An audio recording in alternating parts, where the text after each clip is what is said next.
ఈ ఎన్నిక పార్లమెంట్ ఎన్నిక, ఈ ఎన్నిక రాహుల్ గాంధీ మోడీకి సంబంధించిన ఎన్నిక. ఈ ఎన్నికలల్లో మనం గెలిచి కాంగ్రెస్ పార్టీ గెలిస్తేనే పేదవాళ్లకు ఉంటుంది, లేకపోతే దేశం ప్రమాదంలో పడే పరిస్థితి ఉన్నది. ఇవాళ ఎవ్వరు కూడా సంతోషంగా లేరు. మహిళలు చాలామంది వచ్చిండ్రు. మహిళలకు కనీసం గ్యాస్ కొందామంటే కూడా 1200 రూపాయలు పెట్టిండు.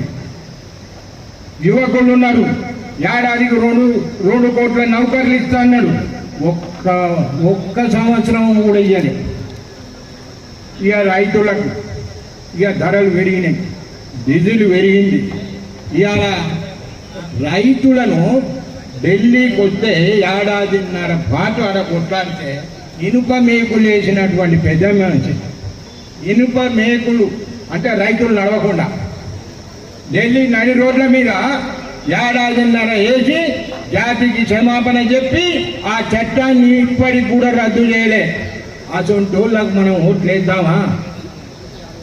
ఎక్కడో దేశంలో పైసలు ఉన్నాయన్నాడు, 15 లక్షలు వేస్తా అన్నాడు.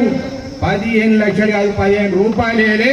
ఈ భారతదేశంకి ప్రతి ఒక్కరికి 15 లక్షల అప్పు చూపెడతాడు. 130 లక్షల కోట్ల అప్పు చేసిండు ఇవాళ భారతదేశానికి.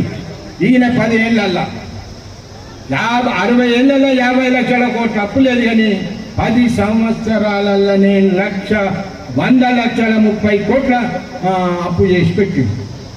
ఇక నౌకర్లు అంటేనో అది అంతే. దేశంలో ఇవాళ ఎట్లున్నాయంటే ముస్లింలకు ఓటాకు తీసేక్కడాట, మైనార్టీ మన క్రిస్టియన్ మైనార్టీల చర్చులు కూడా కొడతాడు.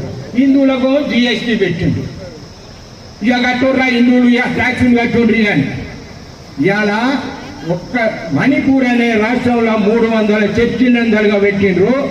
ఆడవాళ్ళ మీద మానవంగాలు జరుగుతున్నాయి. అక్కడికి ఈయన ఓడు ఏ వాళ్ళు దళితులు అయితే దళితులు ఎక్కడైనా మంచి మాంసం తెచ్చుకొని తింటే ఇది గొడ్డు మాంసం అనుకోటి చంపుతారా నార్త్ ఇండియాలో? అటువంటి పరిస్థితులు అయ్యాల భారతదేశం ఉంది.